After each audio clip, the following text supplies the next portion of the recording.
I never thought my own family would betray me like this. I'm 68, a widower, and all I have is my pension, the money I worked 40 years to earn. But my son-in-law decided it was family property. He called me selfish, told everyone in town I was letting my grandkids starve, and even tried to steal my money by faking bank documents. When I finally said no, he threatened me. If you don't pay, you'll never see your grandchildren again. He tried to take them away. He tried to have me declared mentally unfit. He even showed up at my house in the middle of a storm, screaming that everything I owned was his. But I fought back, and in the end, karma hit him harder than I ever could. This is the story of how one greedy man tried to destroy my family, and how love and truth finally won. I never thought my own family would treat me like a walking wallet. But here I am, sitting in my quiet living room, asking myself, am I really the bad guy for refusing to share my pension with my daughter's husband? Let me take you back a little. My name is Charles. I'm 68 years old, retired after more than 40 years of hard work. I raised 2 children, often working double shifts so they could have a better life than I did. I lost my wife 10 years ago, and since then, I've been living alone in the same house we built together. My pension isn't huge, but it's steady. It covers my bills, some groceries, and, if I'm careful, a few small joys like taking my grandkids for ice cream or buying a new fishing rod once in a while. My daughter, Emily, married a man named Jason about 12 years ago. From the start, I wasn't sure about him. He had a big smile, smooth talk, but no real work ethic. Emily was the breadwinner, and Jason always had a new idea or a business plan that never really worked out. Still, I stayed quiet because Emily seemed happy. But over the past 2 years, things got complicated. Emily and Jason fell into financial trouble. They bought a bigger house than they could afford, and Jason's latest business collapsed. They had to declare bankruptcy. My daughter came to me in tears, asking for help. And of course, as a father, I stepped in. I paid some of their bills, bought clothes for the kids, even covered part of the mortgage once. It wasn't easy, but I love my daughter. Here's where things started to get ugly. Last Thanksgiving, we were sitting at the table after dinner, talking about money, because Jason always brings up money. Out of nowhere, he looked at me and said, "Charles, you've got a pension just sitting there. Don't you think it's only fair that we all share it as a family? We're struggling, while you're living here alone with no expenses. Shouldn't that money go toward the next generation?" I nearly dropped my fork. I couldn't believe the nerve. I said, "Jason, I worked my whole life for that pension. It's not a family fund. It's my retirement." He laughed like I was being selfish, and Emily just looked down at her plate. Since then, the tension has been rising. Jason started calling me stingy in front of the kids. He even told my son, his brother-in-law, that I was hoarding money while they were drowning in debt. My son told me he didn't believe it, but still, it stung. Then last month, I found out something that broke my heart. Emily admitted that Jason had been taking the money I gave them for the kids and using part of it to gamble online. I was furious. I told Emily, that's the last dollar he'll ever see from me. She cried, begged me not to cut them off, but I couldn't do it anymore. The final straw came last week. Jason showed up at my door, red in the face, shouting. He said, "You're a selfish old man. You don't need that money. Your family does. If you don't help us, don't expect to see your grandkids anymore." I can't describe the pain those words caused me. To use my grandchildren as leverage? That was beyond cruel. I told him right then and there, "You will not threaten me. If you think you can blackmail me with my own grandkids, you're wrong. I won't pay another cent of your bills." I slammed the door in his face. For days, I didn't hear from Emily. Then she called, her voice shaky, and said, "Dad, Jason says you've abandoned us. He says you don't care about me or the kids." My heart broke again. I love my daughter. I love my grandkids. But I will not, let Jason treat me like a bank. So now I sit here wondering, am I really wrong for putting my foot down? Or is this just Jason's way of twisting everything to make me look like the villain? I'll tell you this. I may have lost my wife. I may live alone, but I am not weak. Jason thought he could bully me. Instead, he woke something up in me. I'm done being the easy target. Because here's the truth. Jason decided my pension was community property. Well, guess what? I decided he won't see a single dime of it again. And for the first time in years, I finally feel free. After I slammed the door on Jason that night, the house felt colder than usual. I sat in my armchair, staring at the photographs on the mantelpiece. My wife holding baby Emily, my son in his graduation gown, my grandkids with ice cream on their faces. These pictures reminded me what mattered, but they also made me ache. Was I really about to lose all of this because of one greedy man? For a few days, things were quiet. Emily didn't call. Jason didn't show up. I thought maybe, just maybe, the storm had passed. But deep down, I knew it hadn't. Jason wasn't the kind of man who gave up easily. One Sunday afternoon, I went to church as usual. After the service, an old neighbor, Martha, came over to me looking uneasy.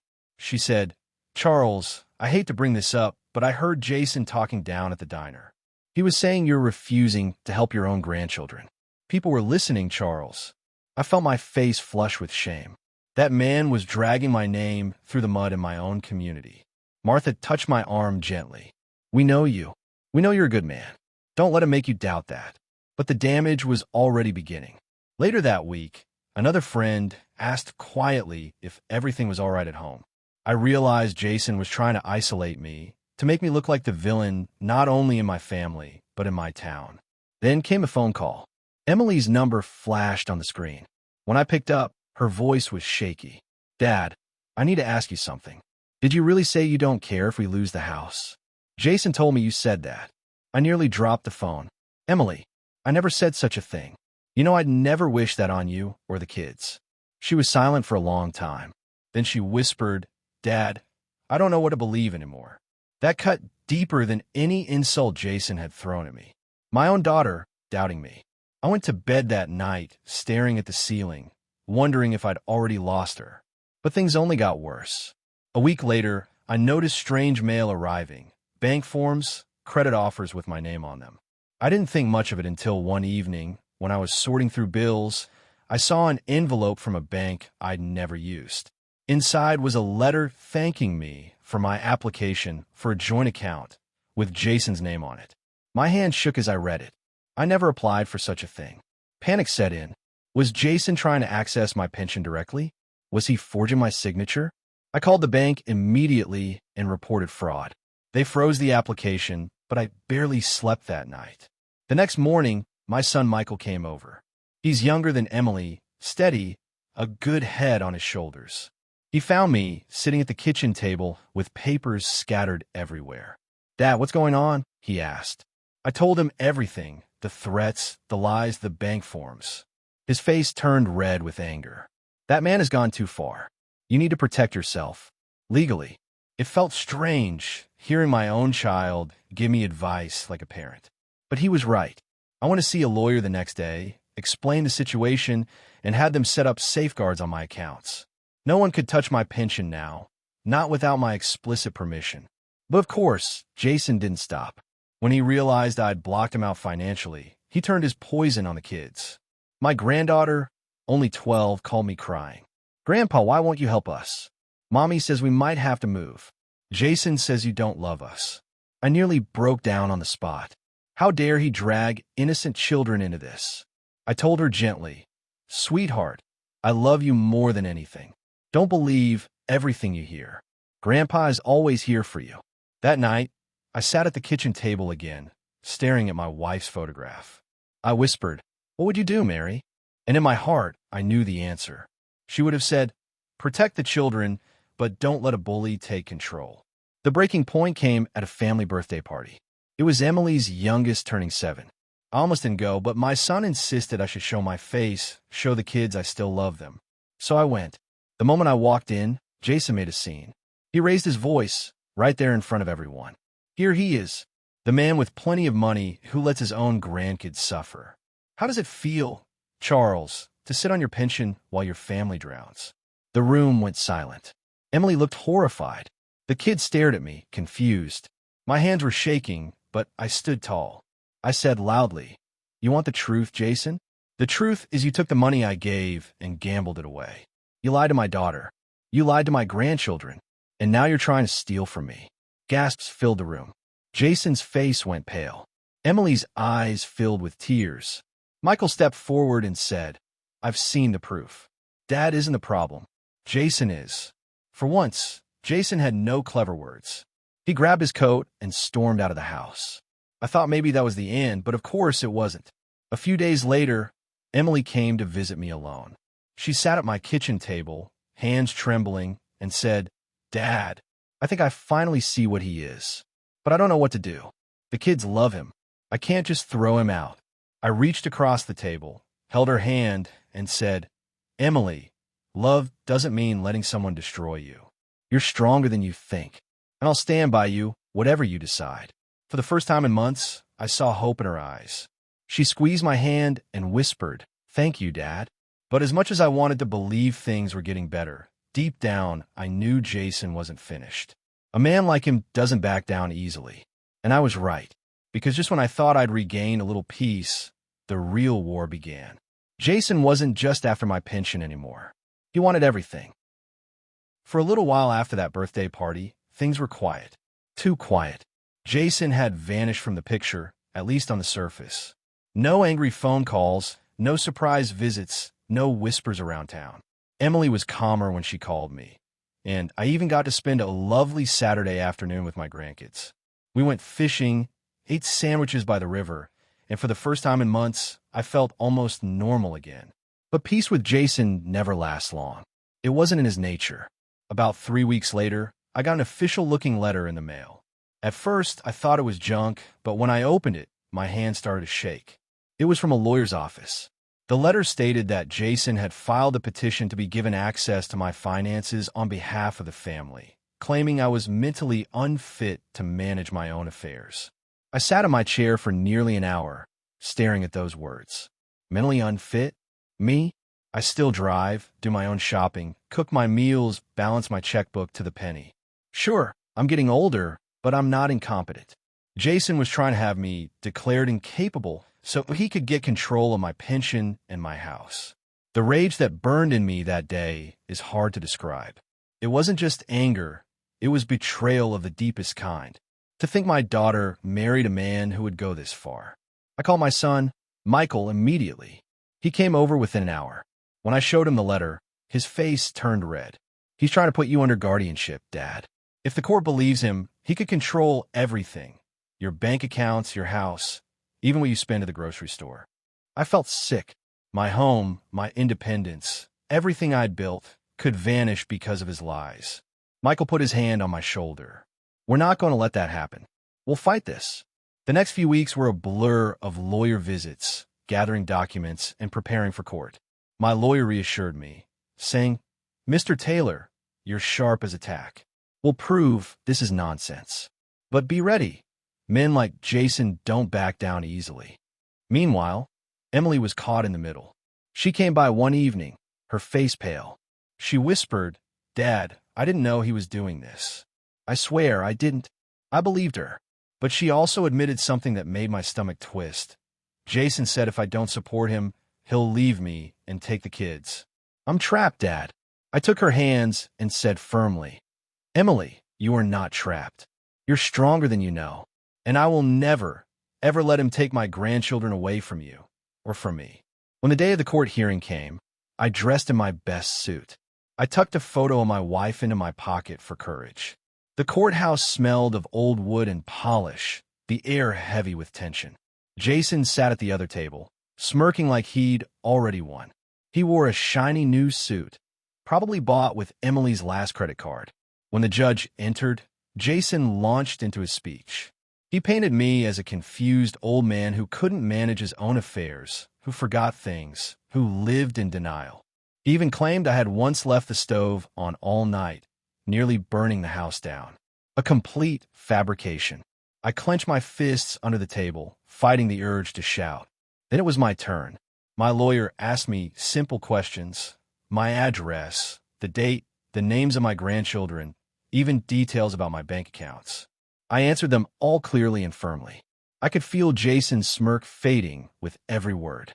The judge leaned forward, studying me carefully. "Mr. Taylor, do you feel capable of managing your own finances and daily needs?" I looked him straight in the eye and said, "Your Honor, I worked 40 years to earn my pension. I shop for my groceries every Thursday. I balance my accounts every Sunday, and I know exactly who's trying to steal from me." There was a murmur in the courtroom. Jason's face turned red. The judge wasn't finished. He asked about my family. I told the truth, how I'd helped Emily and Jason financially for years, how Jason gambled the money, how he tried to pressure me into sharing my pension. I even brought copies of the fraudulent bank documents Jason had submitted. By the time I was done, the judge's expression had hardened. He turned to Jason.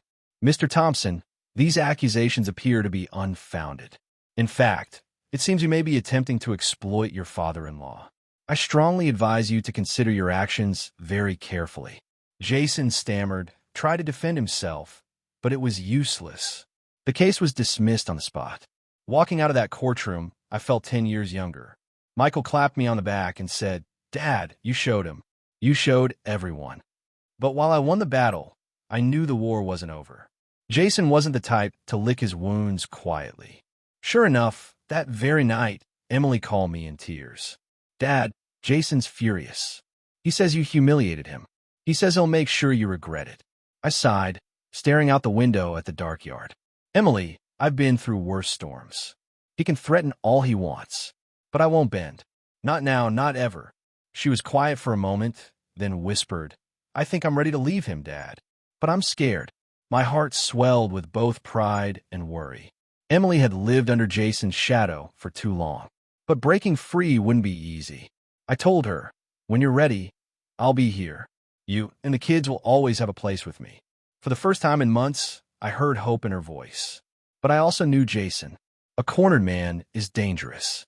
And if Emily really was preparing to leave him, then Jason was about to get desperate. And desperate men do desperate things. The night Emily told me she was ready to leave Jason, I barely slept. I tossed and turned, staring at the ceiling, thinking about everything that could go wrong. I knew Jason wouldn't just let her walk away. He wasn't the type to admit defeat. To him, leaving wasn't just Emily's decision. It was an insult, an attack on his pride. And a man like Jason, with his temper and arrogance, could do something reckless. I was right.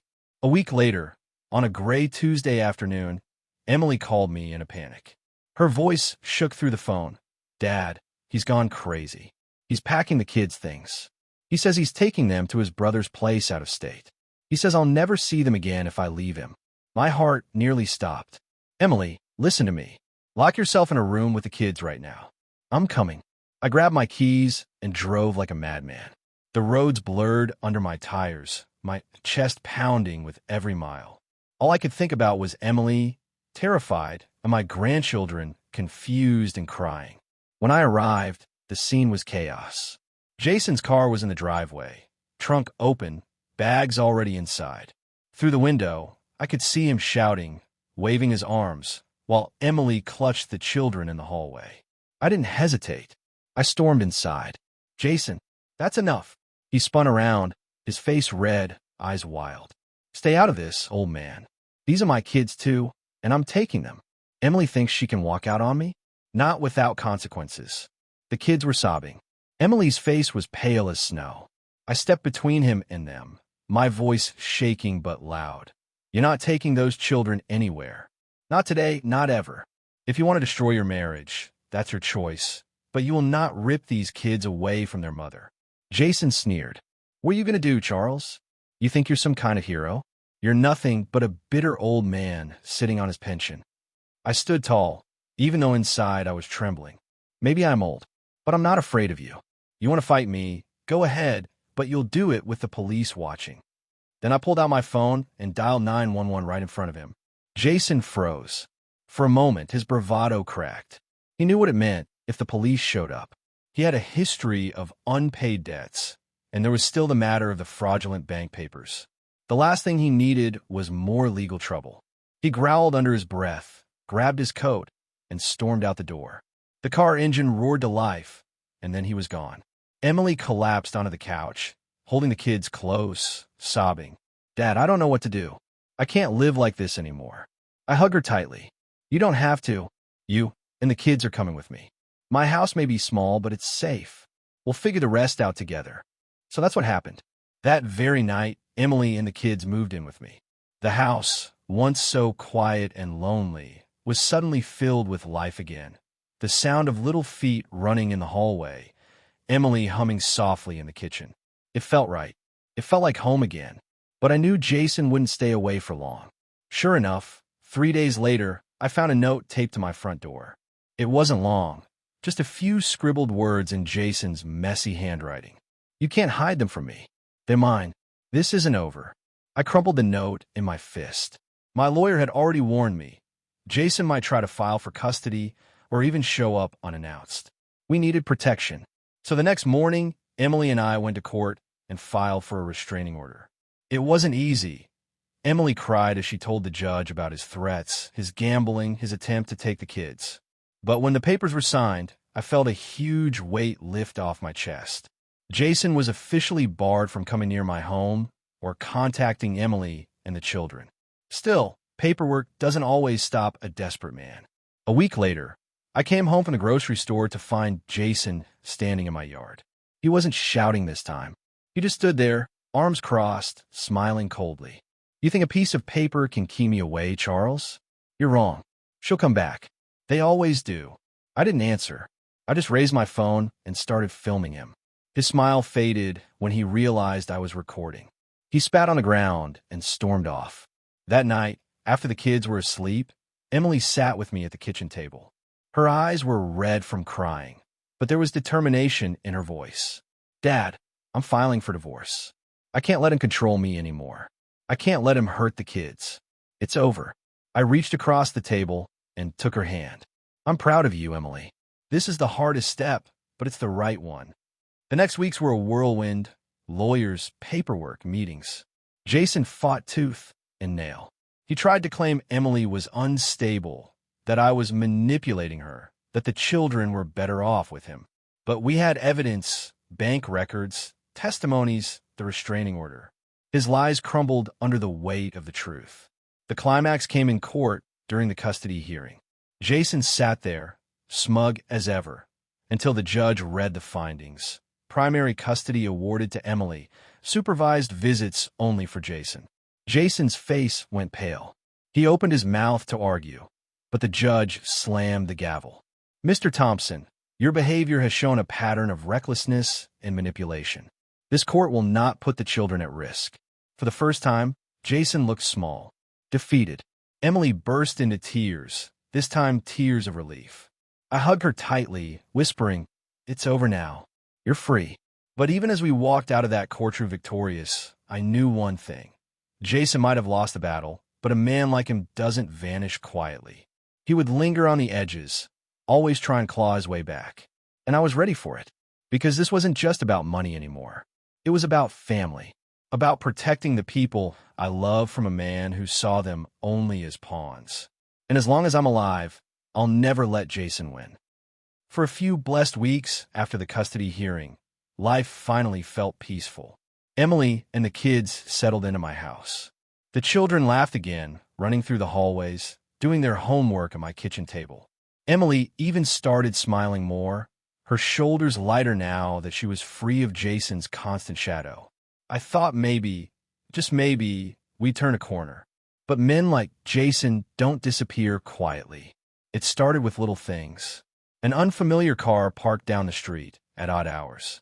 A hang-up call in the middle of the night. My trash bin mysteriously tipped over, tire tracks on the grass near the fence. I knew in my gut it was him, skulking around, trying to rattle us.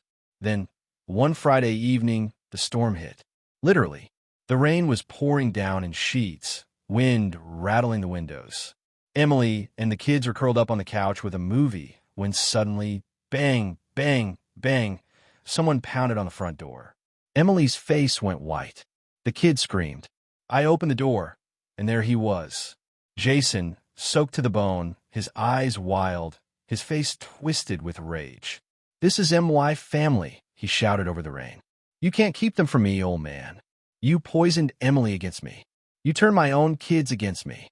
I stood firm, blocking the doorway. "Jason, leave now. You're violating the restraining order. I've already called the police. It wasn't true. I hadn't called yet, but I had my phone in my hand ready. He stepped closer, rain dripping from his hair, his fists clenched. You think you've won, Charles? You think you can steal everything from me? That pension, this house, my family, they're all mine. I raised my voice, louder than I thought possible for a man my age. No, Jason, none of it is yours.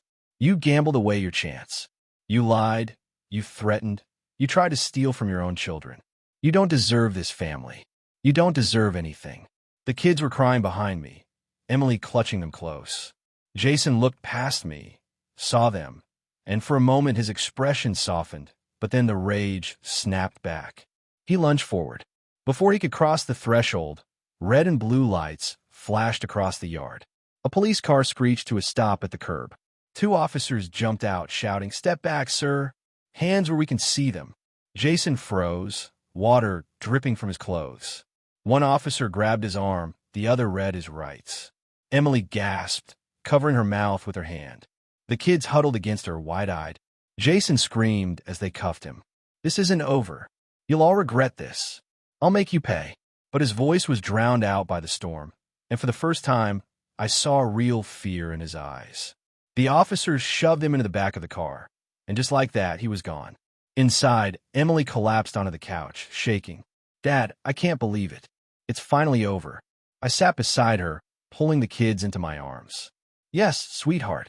He can't hurt you anymore." The truth is, I didn't sleep that night.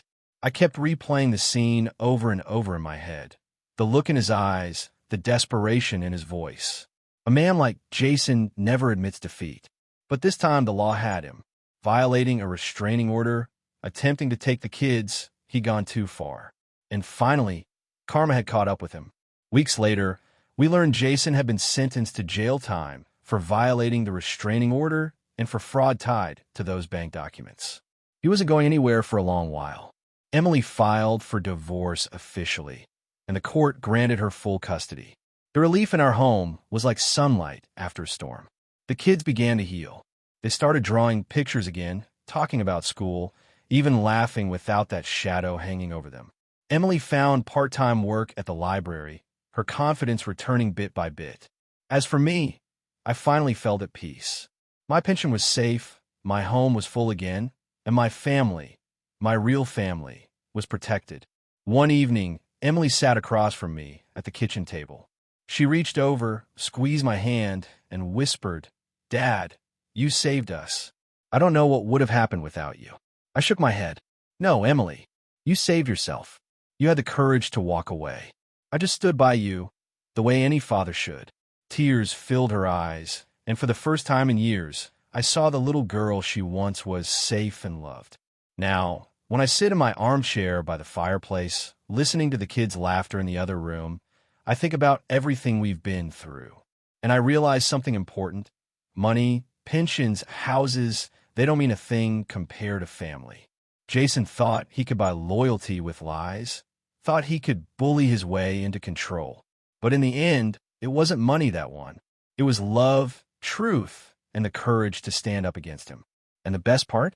Justice was served. Jason wanted my pension. He wanted my house. He wanted my family. But in the end, he lost everything. And I, an old man everyone thought was just a walking wallet, gained more than I could have imagined. I gained back my daughter. I gained my grandchildren's laughter. I gained peace.